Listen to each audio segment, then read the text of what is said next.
À quoi servent les pierres? Et quels sont les symboles de la pierre, des pierres pour nous, pour vous? Premièrement, on peut penser que les pierres, ça nous fait penser aux pierres de construction. Et d'ailleurs, quand on voit plein de travaux partout à Genève, et notamment autour de notre centre, on voit que les travaux amènent les ouvriers des bâtiments à creuser fortement, à faire du bruit, pour construire, pour ériger des routes ou des bâtiments. La pierre, c'est dur, c'est solide, c'est le roc, et c'est parfois même limite indestructible. La pierre, c'est aussi ce qui a été utilisé pour donner la loi donnée à Moïse pour le peuple. Oui, c'est dur, c'est solide, c'est quelque chose de tangible qui résiste. La pierre, peut-être pour certains, fait penser à ce verset qui dit que tu es pierre et sur cette pierre je bâtirai mon église, ce qui a été dit justement à Pierre. Moi, quand j'entends également aussi les pierres, j'aime bien en fait les jeux de mots et retrouver justement dans quelle expression justement on a le mot pierre. On a marqué ce jour d'une pierre blanche. On peut parler de quelqu'un qui est dur comme de la pierre ou qui a un cœur de pierre. On peut être malheureux comme les pierres. Une autre expression également aussi qui dit justement pierre qui roule n'amasse pas mousse. Bon. On peut jeter la pierre aussi à quelqu'un. Et c'est une expression qui rejoint d'ailleurs le texte que nous avons aujourd'hui. Peut-être que pour certains aussi, on pense à la pierre, parce qu'on utilise une pierre plate pour faire des ricochets. Vous savez, quand on est près de l'eau, on aime bien essayer de faire le nombre de ricochets le plus possible. En tout cas, la pierre est quelque chose d'important qui revient souvent dans les textes bibliques. Aujourd'hui, encore, malheureusement, dans certains pays, notamment islamistes, la pierre, c'est un objet, c'est une chose pour punir, pour tuer, pour mettre à mort. Cela ne fait plus rire lorsqu'on pense à ça, parce que la pierre devient le symbole du péché qui traverse les humains. La pierre, c'est aussi le symbole de ce qui est lourd dans nos vies, ce qui nous pèse. Parfois, justement, on demande aux enfants, lors de l'enfance ou de l'éveil à la foi, on a un temps de prière, et parfois on demande aux enfants de choisir une pierre, soit de couleur, soit plus ou moins petite, grosse, pour pouvoir la tenir, pour pouvoir prier d'une certaine manière et pouvoir déposer cette pierre. Ou tout simplement pour dire à travers les couleurs, si c'est vert, c'est la joie, si c'est rouge, c'est qu'on est content, si c'est noir, c'est qu'on est un petit peu en colère. C'est une manière aussi de communiquer. La pierre, donc, c'est quelque chose qui nous rejoint et ça fait image pour chacun et chacune d'entre nous. La pierre, c'est aussi donc le symbole de la colère, de la rancœur, parfois de la moquerie, du jugement des autres. Et dans cette histoire que nous connaissons bien, la femme adultère, la pierre, c'est le symbole de la menace de mort, non seulement pour cette femme qui est accusée d'adultère, mais aussi pour le Christ. Parce que finalement, quand on y regarde bien et quand on lit l'histoire, les scribes et les pharisiens cherchent en effet à tendre un piège à Jésus.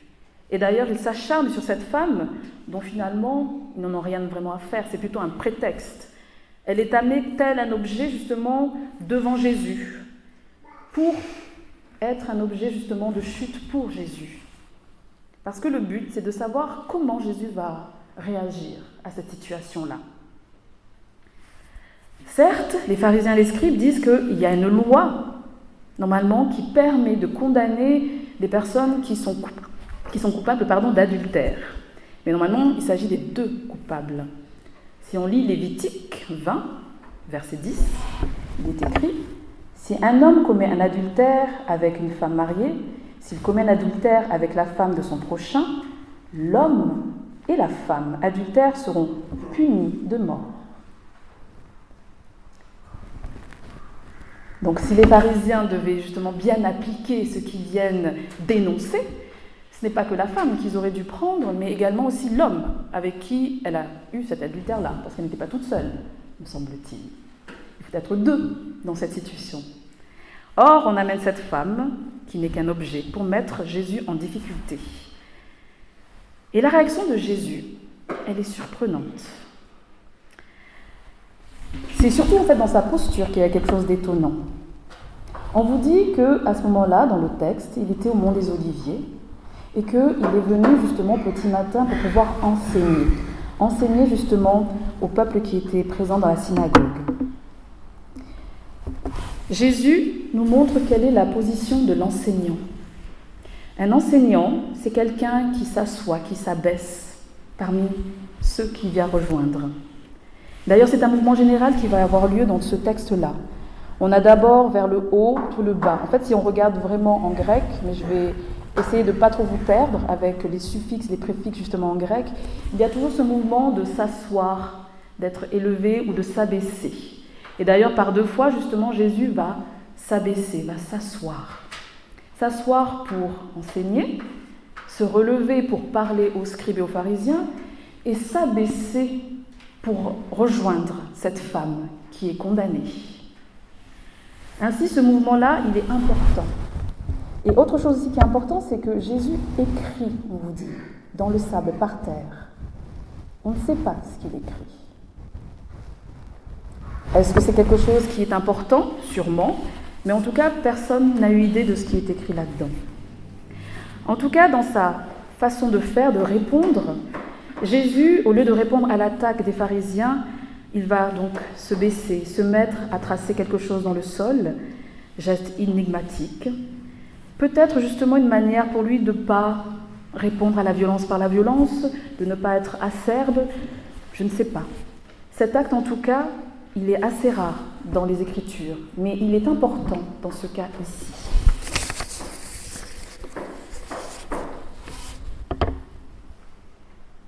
Qu'est-ce qu'il écrit?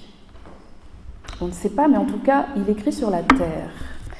Et je me suis interrogée sur le fait que Moïse, à l'époque, justement lorsqu'on a donné la loi que ces mêmes pharisiens et scribes vont utiliser, on vous dit qu'en fait, ils sont créés dans la pierre. Le doigt de Dieu a été utilisé pour écrire les tables de la loi solides. Et aujourd'hui, lorsque cette femme est amenée devant Jésus, on veut que cette loi soit appliquée. Or, comme je vous dis, la situation de départ, lorsqu'on amène cette femme, elle est un petit peu, on va dire, bancale, parce qu'il faudrait amener les deux pour pouvoir les accuser et pour pouvoir les mettre à mort. Mais Jésus, lui, avec son attitude et avec sa réponse, va amener quelque chose de totalement nouveau. Il va s'ancrer, il va écrire sur la terre. C'est comme s'il y avait quelque chose du passage de la loi qui est donné au ciel par Dieu, au peuple, qui doit s'inscrire sur la terre. Et aussi la terre, je dirais, de nos existences. La terre de notre cœur. Qu'est-ce que Jésus inscrit à ce moment-là? Peut-être que certains ont une idée, une inspiration. Peut-être que ce texte est aussi un appel pour nous à nous poser la question de qu'est-ce que Dieu veut écrire dans nos cœurs à nous. Lorsque nous sommes accusés ou lorsque nous accusons peut-être les autres, lorsque l'on se sent coupable, lorsqu'on a été pris en flagrant délit, Jésus vient s'abaisser, il vient inscrire quelque chose. Est-ce que la femme a vu ce qu'il écrivait? Est-ce qu'elle a pu le lire? Est-ce qu'elle a pu le comprendre? Jésus vient inscrire sa loi à lui. Il vient l'appliquer. De la pierre à la terre. C'est un peu ça, l'évangile. C'est ça la loi du Christ. C'est que lorsqu'on doit accepter notre vulnérabilité, l'incertitude de nos vies, la fragilité de nos projets humains, il y a toujours des choses à recréer. Et Jésus vient toujours justement s'abaisser près de nous et écrire, cheminer. Il écrit des mots sur notre cœur, sur nos douleurs. Il écrit des choses qui nous sont personnelles, qui nous sont adressées. Et pas besoin que les autres aient vent de ce qui est compté.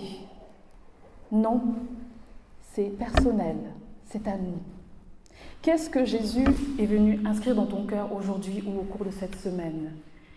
Qu'as-tu ressenti? Est-ce que c'était une bonne semaine, finalement assez joyeuse? Est-ce qu'il y a des choses qui t'ont peiné, qui t'ont mis à terre, qui fait que tu as du mal à te relever? As-tu senti que Jésus était avec toi dans ta situation? Parce qu'il vient te rejoindre, et c'est ce qu'il nous dit à travers ce texte-là. Si le monde t'accuse, si quelqu'un t'accuse, lui, il vient près de toi pour te parler, pour écrire quelque chose sur ta vie, sur ton cœur. Et bien plus, en fait, il va même réinterroger les pharisiens et les scribes. Il va dire justement, celui qui n'a jamais péché, qui lui lance la pierre le premier. C'est une manière aussi de mettre le reste de ses accusateurs finalement en porte-à-faux, même de façon impossible, parce que personne n'est parfait. On pêche tous, consciemment ou inconsciemment. Même lorsqu'on veut faire du bien, même lorsqu'on veut faire la chose qui est bien, qui est correcte, la loi, on passe parfois à côté. C'est ce que font souvent les pharisiens. Ils veulent appliquer la loi, ils la connaissent. Mais parfois, effectivement, voulant trop l'appliquer de façon rigoureuse, sans voir les situations, sans voir la personne, les personnes, on passe à côté de l'essentiel. Et l'essentiel, c'est la vie. Qu'est-ce qui est porteur de vie? C'est ça le sens de l'Évangile. Et c'est pour ça que Jésus est venu. Il n'est pas venu pour ceux qui sont en bonne santé, l'a-t-il dit. Il est venu pour celles et ceux qui sont malades, qui ont des soucis. Et quelle que soit ta maladie, d'ailleurs. Il est là, il est présent. Et même au milieu des accusateurs, il est là. Il s'abaisse, il se relève pour essayer de poser une question aux autres. Que celui qui n'a jamais péché lui jette la première pierre. Allez-y. D'ailleurs, lui va se rabaisser, peut-être attendre. Et on vous dit que dans cette scène, tout le monde commence à partir un par un. Parce que parfois, il est aussi important de faire l'état des lieux aussi de nous, où est-ce qu'on en est. Est-ce qu'on est exempt de soucis, de péché? Après, peut-être que certains vont dire « Oui, mais moi, je pêche moins que certains, je ne suis pas un tueur. » Oui, on peut essayer de se comparer aux autres, mais là, ce qui est amené, c'est se comparer soi-même. Ce n'est pas de se comparer, justement. C'est de se poser soi-même face à Dieu, face à sa conscience. Toi, dans ta vie, ok, tu pointes ça chez l'autre. Mais toi, est-ce que tu es exempt de péché? Est-ce que tout est parfait en toi? Après, ce n'est pas un prétexte en se disant, bon, vu que tout le monde est pécheur, on peut tout faire. Ce n'est pas de ça dont il s'agit là. En tout cas, chacun, un par un, part. Et c'est là que Jésus s'adresse, enfin, à cette femme. Il la voit, il lui parle. D'ailleurs, c'est la première fois dans le texte que quelqu'un s'adresse à elle. Jésus lui parle, la voit. Il va la relever, lui redonner une identité, lui redonner son identité de fille du Dieu bien-aimé. Et il va d'ailleurs lui dire aussi ces paroles assez étonnantes aussi, il dit « Moi non plus, je ne te condamne pas, mais ce n'est pas fini. Va et ne pêche plus. » C'est aussi un appel à changer de vie. Pas juste à dire « Dieu, Jésus ne condamne pas, on peut tout faire. » Non. Il n'a pas condamné dans cette situation-là, mais il lui a donné une bénédiction de se relever, de repartir et de changer. Changer parce qu'il est venu à elle, il lui a parlé, il s'est adressé à elle, il s'est abaissé et il l'a relevée. Un appel aussi pour nous dire que, quelle que soit la situation que nous vivons aujourd'hui, et c'est facile à dire parfois, je ne sais pas ce que tu vis, si tu as des soucis d'ordre de santé, si tu as des soucis de santé, on vient t'apporter un verre d'eau. Vous voyez, comme dans cette communauté, on est aux soins de chacun. Est-ce qu'il y a d'autres soucis qui te font problème dans la famille, au niveau financier, dans tes études? Qu'est-ce qui te met à terre? Eh bien, dis-toi que même quand tu es à terre, le Seigneur, il vient. Si tu es à terre allongé, il vient s'allonger près de toi. Il te regarde et il te relève. Alors relève-toi avec l'assurance que Dieu est là, qu'il est présent. Pas présent comme le monde par rapport à tout le chaos, à tout ce qu'on entend aujourd'hui, mais Dieu a sa manière à lui de te parler, d'inscrire des mots dans ton cœur, dans ta vie.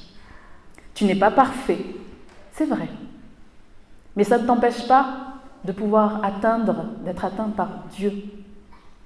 Ne laisse pas les culpabilités et tes limites te dire que de toute façon, perdu pour perdu, autant laisser Dieu de côté. Dieu n'abandonne pas ses enfants.